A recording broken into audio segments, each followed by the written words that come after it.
So we're just going to tie up this kind of part one and part two with this last little one. So when the down payment has been decided upon, and when a interest rate has been decided upon, a term, the frequency of payments, basically what we're going to see is a couple things happen with your money.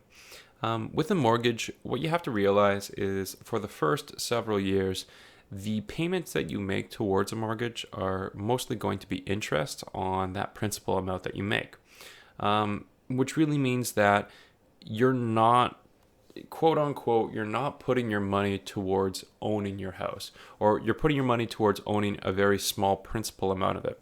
If your house is worth $250,000 and the payments you make are, the $681 that's proposed, a very, very large chunk of that $681 is going right towards the bank or the lender immediately so that they recoup their losses back in the form of interest.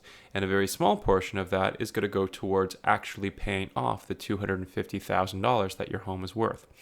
And that's really the big difference between something called principal and interest. So often when we actually end up mortgaging and buying homes of worth large value over a set of time, this is kind of what it ends up looking like. So what I'm going to have here is just kind of like money on the side. I'm going to leave the axis as kind of blank right now because I'm not going to do a great job at graphing it anyways, but I just want to get you the familiarity of what the curve looks like. It's going to be time, and this is going to be in years. So let's say that you kind of bought a house worth $250,000, and you're making payments like this. Well, over time, what you will see is that the amount of the house that you actually own, and we call that the principal of the house, so the $250,000 that it owns, you will own very little of that in year 0, 1, 2, 3, 4, 5, however many years is this first little bit of the term. So we will start off at 0, and what your curve is going to look like is over time, it will gradually go up, and it will start to kind of look like this, where it will reach some amount, and let's just say this would be $250,000, what the cost of the home would be. And that would be kind of like your principal of the house, and that's kind of like what you own. That's kind of like what you own. Now, I'm kind of making this dramatic so that we can see the shape of it, but that's kind of what it means. And in these first little portions, just these first couple of years, maybe, and it really depends on how much it's worth and the interest rate, but these first couple of years right over here, you're making very, very low amount of principal. Your payments aren't really going a lot towards what this thing is worth. It's going to paying off the interest that the bank is going to charge you on purchasing this home, and they want to get that money back, well, not right away, but pretty soon. So what happens to the interest is that it actually starts off quite large. Your payments in the beginning are really, really largely just payments, but then as you go kind of towards midterm and late term, it starts to taper off, and it kind of goes something around there. I'm going to just actually do this last part just over again so I can make it just a little bit more dramatic. Something like this would be nice. Okay, I'll leave it like that. So something like this, where in the beginning of your interest, and I'll just kind of label this for myself, and this is still like a little bit going up, you can think of at that point. But you could see that at the beginning of a mortgage, and regardless of how much you're taking out, again, this is a little emphasized and over-exaggerated, but in the beginning portion, a lot of your payments per year, so year 1, 2, 3, 4, 5, whatever it is, a lot of the payments that you make each year, or the amount of money that you would put towards that mortgage in each year, a lot of that is just going towards the interest that's going to be accumulated on that amount. So the bank is going to get a lot of money during this time, just in the first little bit of the interest.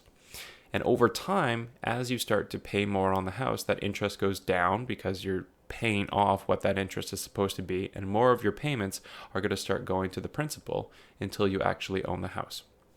There is one last curve that is not too mentioned on this, but I do want to mention it here, and that's the balance that you owe on the house. And on the balance that you owe on the house should be 0 when the term is up, and all these should kind of just line up briefly. And the balance that you owe on year 0 should be $250,000. And what we'll see is that your balance remains quite high for some time, but then as you gain more and more, I'm going to do that one more time. As you put more and more principal down, you'll see that you start to kind of get to 0. That curve's not great. None of these are supposed to intersect directly where they are right now. I'm pretty sure my balance is a little bit too higher up than it should be, but you'll see the balance kind of arc downwards. I'm just going to erase balance because I think it takes away from the picture I want you to know. Principal kind of has this exponential curve that you'll see here, and interest kind of almost has this logarithmic curve, which is kind of interesting because we've looked at those functions again. I took a way better picture of this, and I actually let an online program do it for me. And you'll see here a loan amortization chart here kind of gives the instances of borrowing something like $500,000 at an interest rate of 5%. I put it in, and they're looking at yearly payments, and that's okay. But it does prove our point quite nicely here, where you'll see the principal amount is in kind of our blue curve that goes up, and you can kind of see it's in this exponential way. It starts off quite low, but it gains rapidly further in the mid and the higher sections of the year. It goes up quite steeply. Whereas our interest rate starts off quite high, but then slowly kind of tapers off. And it's in the back end where you see that you're actually putting your payments towards more principal than interest. And then here's the curve that I kind of erased from before. I could never draw it right anyways, but our balance starts at, 100% balance. You owe them, $500,000 of the balance of what's still remaining. And it goes down over time to 0 in the end. And these are kind of like the curves of what we've been doing as the TVM solver. And this is kind of working behind the scenes. And this is kind of how the banks make money in the first little bit.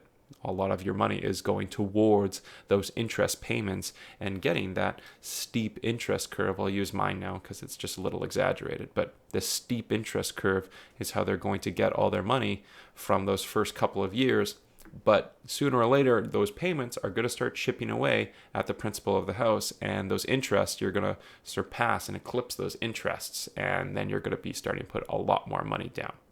And as soon as you can get to this portion of the curve, the sooner you can do that by putting a bigger down payment down, by having a lower interest rate, by paying more frequently, the sooner you can get to this part where your payments are going towards more of the principal than just paying off the interest the bank lent you just so that you could lend this money in the first place. So I thought that would be a nice way to kind of cap off lesson 5 just by kind of showing you this thing. And that would be done for our lesson here.